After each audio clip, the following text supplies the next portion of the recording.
नमस्कार, आप देख रहे हैं न्यूज एक्सप्रेस और मैं हूं आपके साथ शाफनी पटनायक। बिहार में शराबबंदी को लेकर अभी तक बवाल हो रहा है क्योंकि शराबबंदी जिस मकसद के लिए लगाई गई थी वो तो पूरा नहीं हुआ, लेकिन लाखों लोग जेल गए और बिहार में पुलिस का भ्रष्टाचार बढ़ गया। आज भी लोग कहते हैं कि अगर आपके पास पैसा है तो शराब आपके घर आ जाएगी। अगर बिहार पुलिस रक्षक से भक्षक बन गई है तो क्या किया जाए? अब उसी कड़ी में शराबबंदी को लेकर एक बार फिर राजनीति में उबाल है। केंद्र में एनडीए सरकार की ऐतिहासिक वापसी को अभी 3 साल भी पूरे नहीं हुए। बिहार में एनडीए के भीतर भी दरारों की आहट सुनाई देने लगी। यह वही शराबबंदी कानून है जो 2016 में पूरे दमखम के साथ लागू हुआ।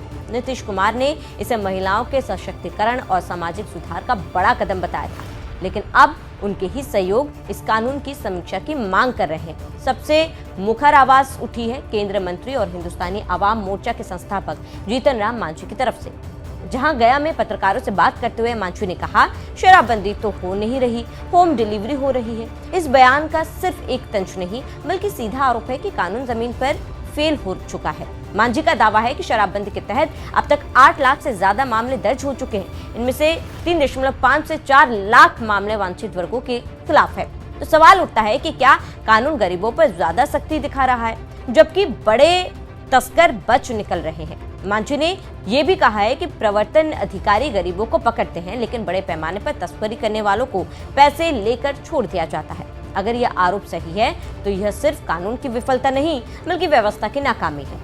जानकारी देते चले कि मांझी ने एक और गंभीर मुद्दा उठाया, जहरीली शराब। उनका कहना है कि जब कानूनी शराब बंद है तो गरीब सस्ती और जहरीली शराब की तरफ से धकेले जा रहे हैं और यही जहरीली शराब उनकी जान ले रही है। बिहार में पिछले सालों में जहरीली शराब से कई मौतें हुई। हर बार सवाल उठा, क्या पूर्ण प्रतिबंध ने अवैध कारोबार को बढ़ावा दिया?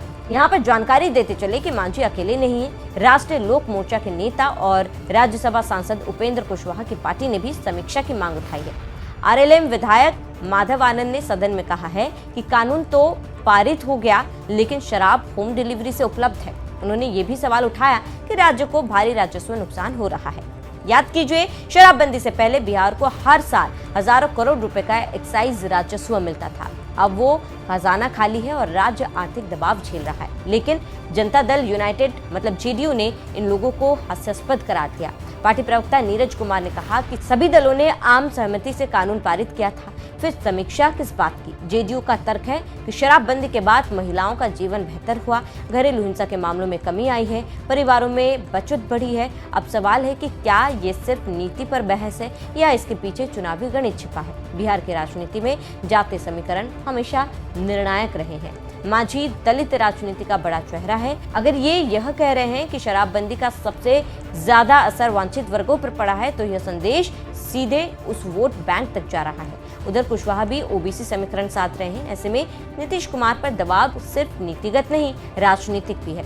तो उधर नीतीश कुमार के लिए शराबबंदी सिर्फ एक कानून नहीं उनकी मॉरल पॉलिटिक्स का प्रतीक है। अगर वे समीक्षा के लिए तैयार होते हैं तो विपक्ष कहेगा नीतीश ने अपनी ही नीति पर यू टर्न ले लिया। अगर वे अड़े रहते हैं तो सहयोगी दलों की नाराजगी बढ़ सकती है। हालांकि इस बहस में विपक्षी दल अभी ज्यादा मुखर नहीं है, लेकिन वे चुपचाप हालात पर नजर रखे हुए हैं। अगर एनडीए के भीतर दरार गहराती है तो ये 2025 के विधानसभा चुनाव से पहले बड़ा राजनीतिक मोड़ बन सकता है। देखना होगा कि होता क्या है, लेकिन मांझी का हमला जोरदार है और सरकार चुप है।